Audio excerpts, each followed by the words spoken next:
Hi guys, in this video I'll show you how to remove pin from Windows 11. If this video helps you, please consider subscribing my YouTube channel and liking the video. So first of all guys, if you are also the guy who are getting the grayed out remote button, so here I will show you how to remove that, because whenever you go to accounts and click on sign in option, and whenever you click on this one pin option, you will get to see the removed icon which is grayed out.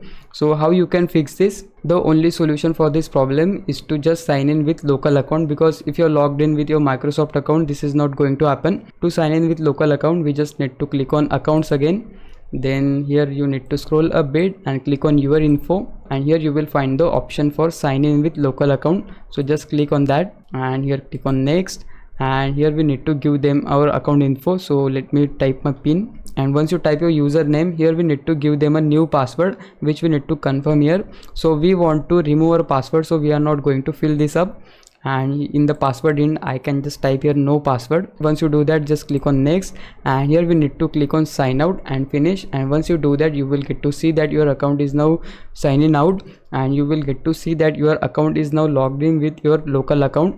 And if I click on sign in here, you will get to see that they are not asking me pin anymore. So yeah guys, this is how you can remove your pin in Windows 11. Now it's your time to repay me. For that you can just subscribe my YouTube channel. I would really appreciate it. For now, thanks for watching. Bye bye.